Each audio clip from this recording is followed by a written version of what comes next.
The story of Bitcoin, how a ghost, a crisis, and a line of code changed money forever. What if I told you that the most important financial invention in human history didn't come from a government? It didn't come from a bank, and it didn't come from a billionaire or a corporation, but from a ghost. No face, no confirmed identity, no interviews, no speeches, just a name. Satoshi Nakamoto.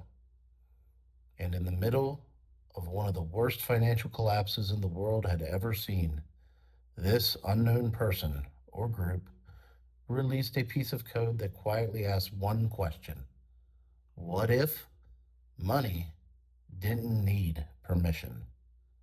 This is the story of Bitcoin. Part 1: The World Before Bitcoin. To understand Bitcoin, you have to understand the world before it. For most of modern history, money has followed one rule: someone must be trusted. You trust a bank to hold your money. You trust a government not to print too much of it. You trust intermediaries to move it, approve it, and protect it. And for decades, that system worked until it didn't. In 2007 and 2008, the global financial system cracked. Banks were lending money they didn't have. They bundled risky loans into safe investments. They bet against their own customers. And when it all collapsed, the people paid the price. Homes were lost. Savings were wiped out. Jobs disappeared. But the banks, they were bailed out. Trillions of dollars were created out of thin air. And for many people, something fundamental broke. Not the economy, but trust. Part 2: a question that wouldn't go away.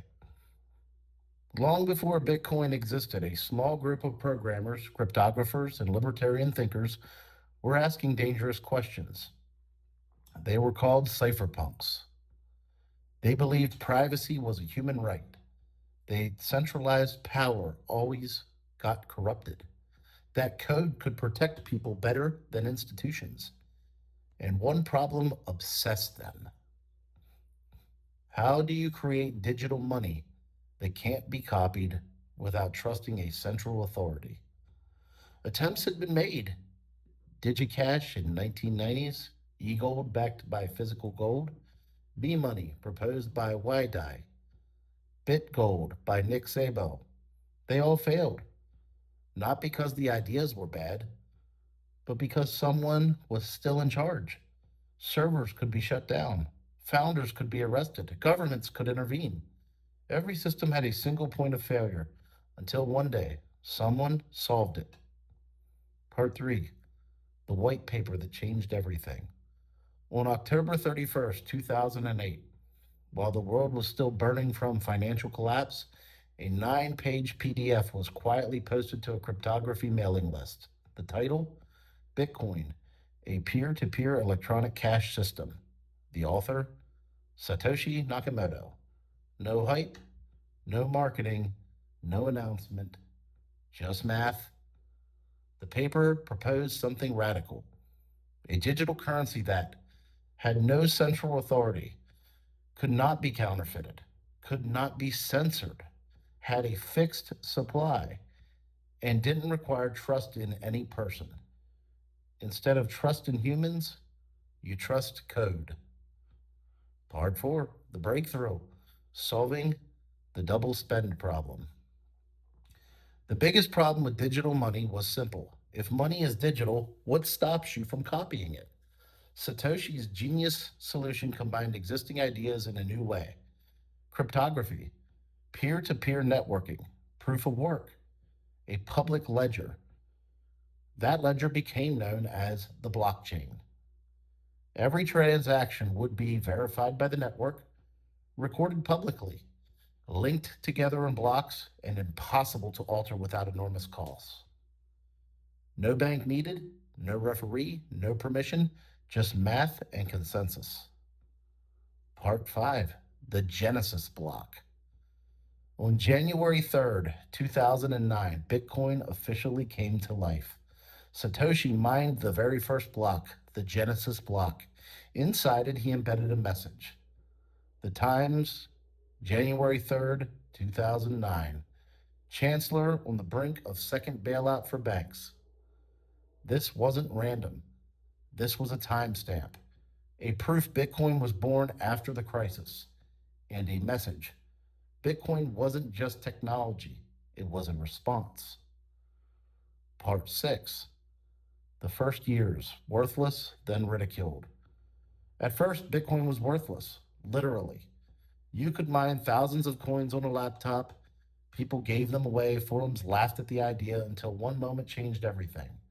In May 2010, a programmer paid 10,000 Bitcoin for two pizzas. At the time, it seemed reasonable. Today, question mark? Those pizzas would be worth hundreds of millions of dollars. And slowly, people began to notice. Part 7. The ghost disappears. As Bitcoin gained attention, Satoshi faded away. Emails stopped, forum posts ended, and in 2011, Satoshi Nakamoto vanished. No goodbye, no exit, no reward. He left over 1 million Bitcoin untouched to this day. And that may be the most powerful thing he ever did. Bitcoin had no leader, no king, no one to corrupt. Part 8. What Bitcoin actually is. Bitcoin is not a company, not an app, not a stock. Bitcoin is a network, a protocol, a ledger, a monetary system. It is the first scarce digital asset in human history. Only 21 million will ever exist. No government can change that. No bank can inflate it. No CEO can vote to create more. For the first time ever, money has rules instead of rulers. Part 9. Why this matters more than you think. Throughout history, money has always failed the same way. Gold was confiscated, currencies were debased, savings were inflated away. Bitcoin changes the game. It allows value to move globally in minutes, anyone to self custody their wealth, financial inclusion without permission, a hedge against reckless monetary policy. It is digital property, not a promise, not an IOU. Ownership is enforced by mathematics, not courts. Part 10. Volatility, crashes, and survival. Bitcoin has been declared dead hundreds of times. It crashed in 2011, 2013, 2017, 2020, and in 2022.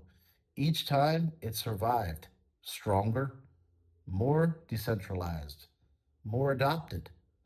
Governments tried to ban it, banks tried to kill it, media mocked it, yet it kept running 24/7, no downtime, no bailouts. Part 11. Institutions finally pay attention. At first, Bitcoin was for hackers, then libertarians, then retail investors.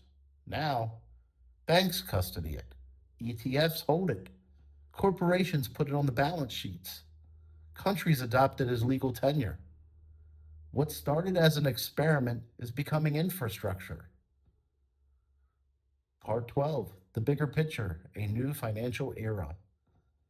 Bitcoin isn't just about price, it's about choice.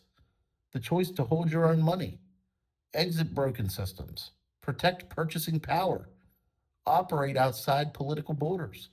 It introduces competition to money itself, and competition forces honesty. Part 13. Where could this go? In the next decades, Bitcoin could become digital gold, a global settlement layer, a reserve asset, the backbone of a new financial system, or something even bigger we haven't named yet. What matters is this: Bitcoin cannot be uninvented. The idea is out.